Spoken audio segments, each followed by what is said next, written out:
पर्ची काउंटर के बाहर मैं आपको बता दूं कि देख सकते हैं आप कितने ज़्यादा श्रद्धालु जो है वो भोले बाबा के दर्शन करने के लिए आधार शिविर रणसू में पहुंचते हैं। यहाँ पर जो है वो शेड की व्यवस्था, अगर मैं कहूँ कि ऊपर जो है वो टीन की व्यवस्था नहीं है, शायद शेड को जो है वो रिपेयर किया जा रहा है, पूरी चादरें जो है वो उखाड़ी गई हैं।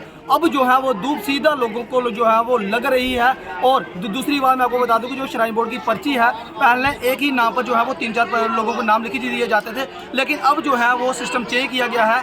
आधार कार्ड मांगा जाता है, आधार कार्ड के बाद जो है वो लोगों का एक नंबर जो है वो लिखा जाता है। उसके बाद जो है वो काफ़ी ज़्यादा जहाँ पर टाइम लग रहा है। 3 जो है वो पर्ची काउंटर खोले गए हैं फिलहाल प्रशासन की तरफ से, लेकिन डीडीसी केवल कृष्ण जो है वो कह रहे हैं कि ये जो शेड है इसकी व्यवस्था जो है वो जल्द से जल्द की जानी चाहिए। हालांकि काम इसका लगा हुआ है, लेकिन जब तक शेड कंप्लीट नहीं हो पाता तब तक जो है वो तिरपाल या फिर टेंट की व्यवस्था की जाए, ताकि जो श्रद्धालु जहाँ पर पहुँच रहे हैं, छोटे छोटे बच्चे वहाँ पर पहुँच रहे हैं, बुजुर्ग वहाँ पर पहुँच रहे हैं, उन्हें जो है वो चक्कर आ रहा है, गर्मी काफ़ी ज़्यादा पड़ रही है। अभी मैं आपको बता दूँ कि जम्मू में हीट वेव जो है वो काफ़ी ज़्यादा है, 42 डिग्री जो है वो टेम्परेचर है। और उसके चलते हुए जो नीचे की अगर मैं बात करूँ तो वहाँ पर काफ़ी ज़्यादा पत्थर हैं, लोगों को जो है वो जो उनके पाँव जो है वो स्किट हो रहे हैं। तो उनका कहना है कि प्रशासन को ये चाहिए, श्राइन बोर्ड को, कि जल्द से जल्द जो है वो शेड की व्यवस्था की जाए। जब तक शेड नहीं बनता तब तक जहाँ पर चादरें डाली जाएं, अगर चादरें भी नहीं डाल सकते तब तक जो है वो टेंट की व्यवस्था की जाए, ताकि लोगों को जो है वो परेशानी ना आए। पर्ची काउंटर के बाद देख सकते हैं आप कितनी ज़्यादा भीड़ है, और काफ़ी ज़्यादा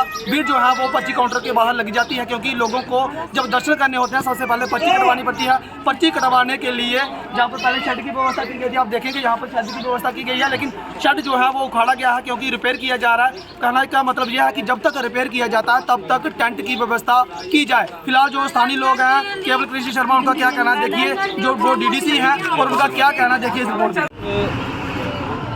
ये शेड का काम तो लगा हुआ है, तो हमारा यही कहना है एडमिनिस्ट्रेशन के, जब तक ये शेड नहीं बन पाता तक आप टेंट का कुछ तो कुछ टेंट लगा दो। देखो यात्री आप देख रहे हैं धूप में खड़े हैं, पहले तो चलो ठीक था, एक आदमी जाता था, ग्रुप का पर्ची ले जाता था 25 लोग या 30 लोग।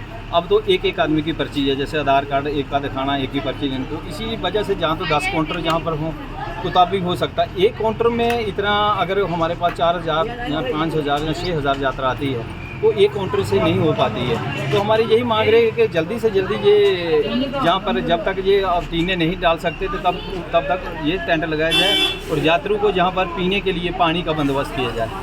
दूसरा नंबर आप सामने देखिए कि जहाँ पर घोड़े हैं, घोड़ों के लिए हमने इनको बहुत बार कहा कि घोड़े मर रहे हैं, काफ़ी घोड़े मर भी चुके हैं, तो घोड़ों के लिए भी और टेम्परेरी शेड तो बना सकते हैं। उसमें ज़्यादा कोई परेशानी नहीं है, क्योंकि बहुत गर्मी का मौसम है और घोड़ों की बहुत खस्ता हालत हो रही है।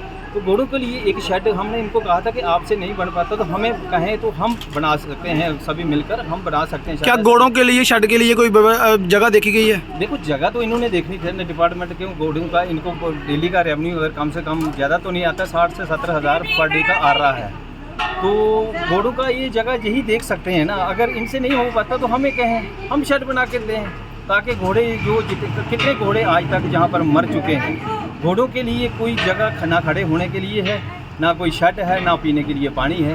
पहले जो शिवपुरी श्राइन बोर्ड बना है ये एक ऐसे डिपार्टमेंट के पास है जिसके पास टाइम ही नहीं है। इसका हमने बड़ी बार विरोध भी किया कि शिवपुरी श्राइन बोर्ड एक अलग से बनाया जाए, जिसका सुपरविजन सीधी बड़े ऑफिसर लोग करें, और यहाँ के लोकल लोग इसमें मेंबरशिप ली जाए। शिवपुरी श्राइन बोर्ड का मेंबर यहाँ का लोकल हो 1-2, ताकि लोकल लोगों को जितनी समस्या का पता होता है इतने बाहर वाले ऑफिसर को नहीं पता रहता है। ये रेवेन्यू डिपार्टमेंट के पास है, उसके बाद डीसर के पास है, उसके बाद डिप्टी साहब हैं, लेकिन हम जो चाहते हैं कि सुपरविजन वही करें, लेकिन एक जहाँ अलग है हमारे पास, जहाँ IAS ऑफिसर रैंक का ऑफिसर बैठे एज ए CO, ताकि शिवपुरी की जहाँ चाहे वो शेड की व्यवस्था, पानी की व्यवस्था हो, होने वाले की व्यवस्था हो, उसके इंश्योरेंस का मसला हो, सारे मसले उसी प्रकार से हल हो सकते हैं जब तक हमारे पास इंडिविजुअल अथॉरिटी बैठेगी तब। सामने दिखाई दे रहा है, इसमें अगर इसको उखाड़ना था तो कम से कम थोड़ा गर्मी का मौसम निकाल के उसके बाद कहीं थोड़ा मौसम ठंडा होता तो तभी उखाड़ना चाहिए था।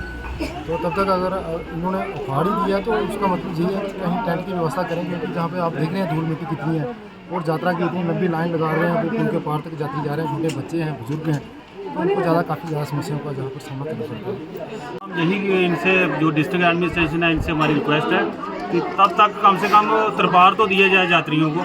छोटे छोटे बच्चे लेके महिलाएं धूप में खड़ी हैं, ये इसलिए ये हम सब की एक नलायक का विषय बना हुआ है। एडमिनिस्ट्रेशन तो फेलियर है इस मसले में बिल्कुल भी। और उसके साथ साथ हमारा पोनी शेड की डिमांड है, जहाँ पर अभी 40 डिग्री के आसपास टेम्परेचर होगा।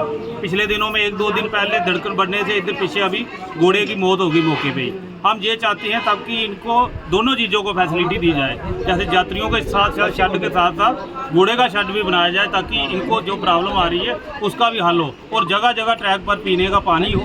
और हमारे जो 2018 में रेट इन्होंने रिवाइज किए थे, उसके बाद लगभग 5 साल होने वाले हैं, इन्होंने रेट नहीं बढ़ाए हैं, पालकी का, पिट्ठू का, गाइड का, घोड़े वालों का। मेरी ये भी रिक्वेस्ट रहेगी कि इनके रेट रिवाइज किए जाए दोबारा।